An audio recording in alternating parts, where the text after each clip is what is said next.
Hello everyone, I hope you all are good. So Russia बन गया है चौथा सबसे बड़ा ऑयल सप्लायर इंडिया के लिए। तो ये इंडिया के लिए तो काफ़ी अच्छी बात है, लेकिन यूएसए के लिए काफ़ी शौक की बात है।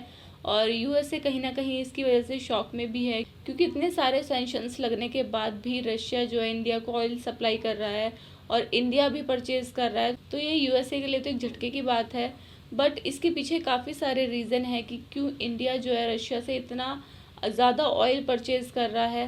तो इसके पीछे एक रीज़न तो ये भी है, क्योंकि जो रशिया का ऑयल है वो सस्ता है एज़ कम्पेयर टू अगर हम ओपेक कंट्रीज़ की बात करें या फिर यूएसए की बात करें।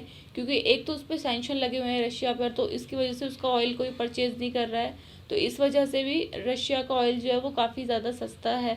तो एक रीज़न तो ये है और बाकी अदर रीज़न भी हैं, बट पहले हम ये देखेंगे कि इंडिया जो है रशिया से कितना ज़्यादा ऑयल परचेज़ कर रहा है। सो यहाँ पर यही है कि रशिया जो है वो 4th लार्जेस्ट ऑयल सप्लायर बन गया है इंडिया के लिए। और इंडिया की जिस तरह से डिमांड हो रही है, जिस तरह से डिमांड बढ़ती जा रही है, तो उसको कहीं ना कहीं फुलफ़िल करने में जो रशिया है वो काफ़ी हेल्प करेगा।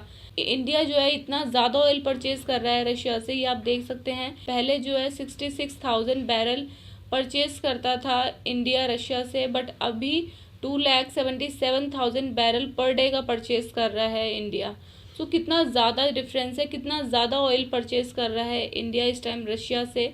सो वेस्टर्न कंट्रीज ने जो सैंक्शंस लगाए हैं रशिया के ऊपर, ये सोचकर कि जो है रशिया की पूरी जो मार्केट है उसको बर्बाद कर देंगे, उसको ख़त्म कर देंगे।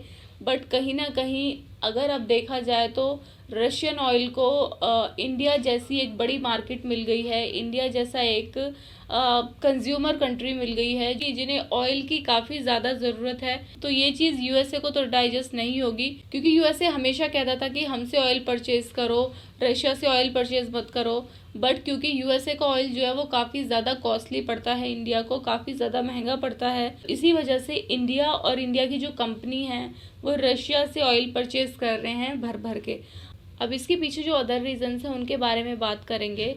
तो इंडिया की कुछ कंपनीज हैं जैसे कि ओएनजीसी, तो ये क्या करती हैं, तो इनके कुछ स्टेक हैं रशिया में जहाँ से रशिया ऑयल निकालता है, रशिया की जो ऑयल रिफाइनरीज हैं। तो इन कंपनीज के लिए भी काफ़ी ज़्यादा बेनिफिट है कि ये सस्ते रेट पर इनको ऑयल मिलेगा या फिर ऑयल निकाल सकते हैं और उसके बाद ये आगे सेल कर सकते हैं। तो इन कंपनीज के लिए भी काफ़ी ज़्यादा बेनिफिट है। तो अगर इंडिया की बात करें तो इंडिया की जो नीड है, इंडिया की जो डिमांड है, उसको भी कहीं ना कहीं फुलफिल करने में हेल्प मिलेगी और इंडियन जो कंपनीज हैं उनको भी बेनिफिट होगा। तो एक तरह से इंडिया के लिए विन विन सिचुएशन है इस टाइम पर। और वैसे बात करें तो इंडिया जो है वो मिडल ईस्ट की जो कंट्रीज़ हैं जैसे कि सऊदी अरबिया हो गया, कुवैत हो गया, इराक हो गया, इन सब कंट्रीज से जो है ऑयल परचेज करता है। हमेशा यही कंट्रीज होती हैं जो फर्स्ट, सेकंड या थर्ड नंबर पर होती हैं इंडिया की लिस्ट में। बट ऐसा पहली बार हुआ है कि रशिया जो है वो 4th लार्जेस्ट ऑयल सप्लायर बन गया है इंडिया के लिए। अब यूएसए जो है वो चिल्लाएगा कि इंडिया जो है वो रशिया को सपोर्ट कर रहा है, रशिया का सपोर्ट कर रहा है। बट अगर कहीं ना कहीं देखें तो इंडिया का इसके पीछे जो रीज़न है, क्योंकि इन्फ्लेशन काफ़ी तेज़ी से बढ़ती जा रही है और ऑयल जो है वो काफ़ी हद तक कनेक्टेड होता है इन्फ्लेशन से।